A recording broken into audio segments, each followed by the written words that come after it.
बदरज़मान वो यही समझता है कि शेर मर चुका है। वहाँ पे वो चीखने चिल्लाने लग जाता है कि वो तो हमारे भाई का इकलौता वारिस था, वो तो शेर था, सच में शेर था। वो ये सब कुछ कह के ऊंची ऊंची रो के चीख रहा होता है कि उसका बेटा कहता है कि अब्बू बस करें, डॉक्टरों का इसमें क्या कसूर। लेकिन डॉक्टर कहता है कि मैं शेरज़मान के बारे में बात नहीं कर रहा, मैं शाहज़मान के बारे में बात कर रहा हूँ। वो इस दुनिया में नहीं रहे। शेरज़मान जिंदा है लेकिन उसकी हालत खतरे में है। अगले 24 घंटे उसके लिए बहुत ही क्रिटिकल है। तहमीना पे इस वक्त क़यामत टूट जाती है। एक तरफ तो उसका शौहर दुनिया में नहीं रहा होता, दूसरी तरफ उसका बेटा ऐन अपने शादी के फंक्शंस के दौरान जिंदगी और मौत के दरमियान जा चुका होता है। इस सारे मसले में किसी की तवज्जो इस तरफ नहीं जाती कि वो दोनों क्यों गए थे। फैक्ट्री में आग लगने की वजह से। फैक्ट्री में आग की खबर झूठी होती है। बदरज़मान झूठी फोन कॉल अपने भाई को करवाता है ताकि वो घर से निकले। रास्ते में उसने शेरज़मान और शाहज़मान का बंदोबस्त किया होता है ताकि उन्हें मौत की नींद सुलवा सके। जैसे ही वो फैक्ट्री में आग लगने की खबर सुन के घर से निकलते हैं तो बड़ा भाई अपने छोटे भाई को कहता है कि तुम लोग फंक्शन को जारी रखो, हम लोग अभी फैक्ट्री से होके वापस आते हैं। उनके जाने के बाद बदरज़मान तो जानता ही होता है कि इनके साथ अब क्या होगा, ये लोग अब जिंदा वापस नहीं आएंगे। बदरज़मान तो उस वक्त इस तरह नाचता है जैसे उसे बहुत बड़ी खुशखबरी मिल गई हो। उधर उन दोनों का जब एक्सीडेंट होता है, उन्हें हॉस्पिटल में ले जाया जाता है तो शाहज़मान मौके पे दम तोड़ देता है। उसका जनाजा जैसे ही घर में आता है तो घर में एकदम कहराम मच जाता है। घर में लाइटिंग लगी होती, शादी वाला माहौल था और उसी दौरान यहाँ से जनाजा उठ रहा होता है। उधर दूसरी तरफ आपको दिखाया जाता है कि फजर के वालिद को ये सारी सूरत हाल पता चल जाती है। वो अपने घर में बताता है और शाहज़मान की बहन को भी बताता है कि शाहज़मान और शेरज़मान का बहुत बुरा एक्सीडेंट हुआ जिसमें बाप तो दुनिया में नहीं रहा लेकिन बेटा भी बहुत बुरी हालत में है। जब शेरज़मान के पुप्पो को ये पता चलता है तो वो बहुत रोती, बहुत तड़पती है, फौरन से पाकिस्तान आ जाती है। वो चाहती होती है कि अपने भाई के जनाजे में जा सके। वो इन सबको कहती है कि मुझे जाने दें, लेकिन यहाँ पे शोर शराबा शुरू हो जाता है कि वो तो हमारे दुश्मन है। उस वक्त उसका शौहर वजाहत कहता है कि आप लोगों को नहीं लगता कि इस दुश्मनी को अब खत्म कर देना चाहिए, इसका अब कोई फायदा नहीं है, जिससे दुश्मनी थी वो तो जिंदा नहीं रहा, तो आप लोग इसको जाने दें इसके भाई के जनाजे पे। बहरहाल शेरज़मान के फूफो का बेटा और शौहर दोनों उसकी सपोर्ट करते हैं तो दादा को इजाजत देनी ही पड़ती है। वो अपने भाई के जनाजे पे आती है तो बदरज़मान उसको मना कर देता है और शाहज़मान की बड़ी बीवी भी कह देती है कि तुम हमारे लिए मर गई हो, तुम्हारा इस घर से कोई ताल्लुक नहीं। यही बात उसका छोटा भाई कहता है कि तुम्हें यहाँ आने की क्या जरूरत थी, तुम्हारा इस घर से क्या नाता, तुम चली जाओ वापस। वो बहुत रोती है। वो कहती है कि मुझे मेरे भाई का एक दफा चेहरा तो देखने दो, यहाँ पर हो सकता है कि उसे उसके भाई का चेहरा भी ना देखने दिया जाए। वो रोती बिलखती रहती है और शेरज़मान की माँ उसको तसलियां देती रहती है। इसी तरह आहों सिसकियों में शाहज़मान का जनाजा उठ जाता है। शेरज़मान को तो पता भी नहीं होता, वो दुनिया माफिया से बेगाना हॉस्पिटल के बिस्तर पे लेटा होता है। उसको तो पता भी नहीं होता कि उसका वालिद अब दुनिया में नहीं रहा। उसका तो चेहरा देखे बिना उसका जनाजा भी उठ चुका है, उसको दफनाया भी जा चुका है। शेरज़मान जैसे ही होश में आता है, जब उसको पता चलता है कि उसका वालिद इस दुनिया में नहीं रहा, शेरज़मान के दिमाग पे इतनी ज्यादा चोटें आई होती हैं कि इस बात का उस पे बहुत बुरा असर होता है। वो दोबारा से बेहोश हो जाता है। इस तरह काफी दिनों उसकी हालत बहुत बुरी रहती है। बहुत मुश्किल से वो घर आता है, लेकिन जब वो घर भी आता है तो उसकी दिमागी हालत बेहतर नहीं होती। वो बैठे बैठे उल्टी सीधी हरकतें करने लग जाता है। बदरज़मान और उसके बेटों का पहले तो ख्याल होता है कि वो शेरज़मान को भी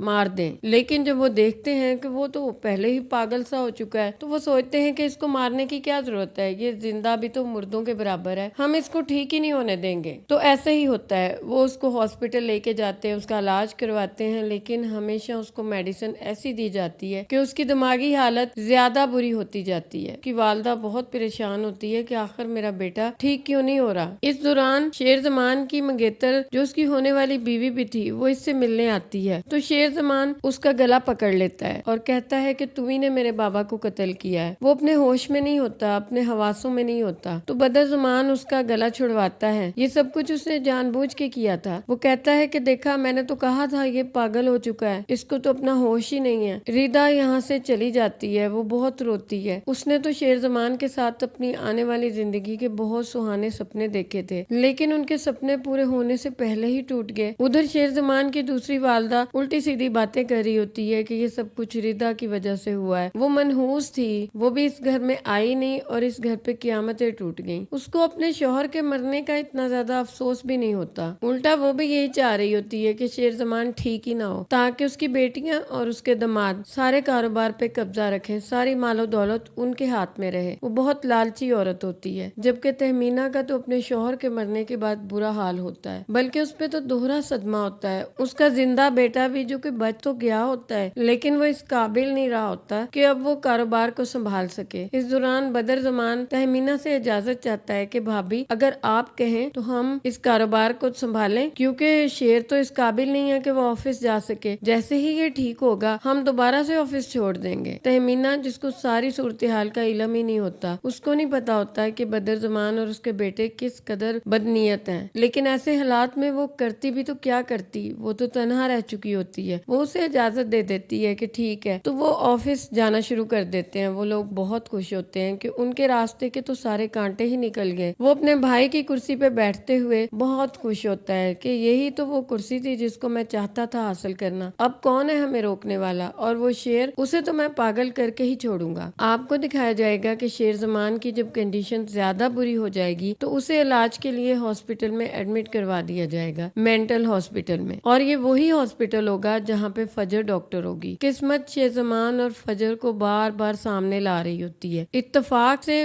उन दोनों की मुलाकात भी अजीब तरीके से होती है। शेरजमान बहुत ही अग्रेसिव हो रहा होता है। वो कोई चीज उठा के फेंकता है क्योंकि वो नहीं चाहता होता है कि उसे पागल खाने में लाया जाए। वो मुकम्मल पागल नहीं होता, उसे जबरदस्ती लाया जा रहा होता है। वो चीजें उठा उठा के फेंक रहा होता है। उधर से फजर कमरे में इंटर हो रही होती है तो उसके माथे पे कुछ लगता है जो कि शेरजमान फेंकता है। उसके माथे से खून निकल आता है, लेकिन वो हैरत से सामने खड़े आदमी को देखती है कि ये तो शेरजमान है। वो कहती है कि शेरजमान तुम यहाँ कैसे, लेकिन शेरजमान उसको पहचानने से कासर होता है। इसके बाद फजर उसका इलाज करती है तो उसे पता चलता है कि शेरजमान मुकम्मल तौर पे पागल नहीं है। कभी कभी तो वो बहुत ही समझदारी की बातें करता है, लेकिन जब भी वो नॉर्मल होता है उसके आगे उसके घर वालों का जिक्र किया जाता है तो वो बहुत गुस्से में आ जाता है, क्योंकि शेरजमान अंदर से जानता होता है कि उसके वालिद और उसकी मौत के पीछे उसके चचा और उसके बेटों का जरूर हाथ था। ये बात उसके जहन में होती है, इसलिए वो पागल ही हो जाता है गुस्से से जब उसके चचा या उसके बेटों का जिक्र किया जाता है। फजर यहाँ पे उससे पूछती भी है कि तुम्हें क्या हो जाता है जब तुम्हारे घर वालों का जिक्र किया जाए, तुम तो आपे में ही नहीं रहते। शेरजमान कहता है कि मैं पागल नहीं हूँ, मुझे पागल बनाया जा रहा है। फजर उसे कहती है कि तुम फिक्र नहीं करो, मैं तुम्हारा इलाज करूंगी। इधर फजर के वालिद को पता चल जाता है कि फजर के हॉस्पिटल में शेरजमान एडमिट हुआ है। वो फजर को बुलवा के कहता है कि तुम शेरजमान को खत्म कर दो ताकि ये दुश्मनी खत्म हो जाए हमेशा के लिए। और वो उसे उसका वादा याद दिलाता है कि तुमने मुझसे ये वादा किया था कि मैं जो भी कहूंगा तुम वही करोगी। फजर अपने बाप को हाँ तो कर देती है, लेकिन वो शेरजमान को कभी भी नहीं मारेगी। वो उसको यकीन दिलाती है कि मैं तुम्हें जरूर जिंदगी की तरफ वापस लाऊंगी क्योंकि तुम मेरे मोहसन हो। आपको दिखाया जाएगा कि यहाँ फजर और शेरजमान आहिस्ता आहिस्ता एक दूसरे की मोहब्बत में गिरफ्तार हो जाएंगे।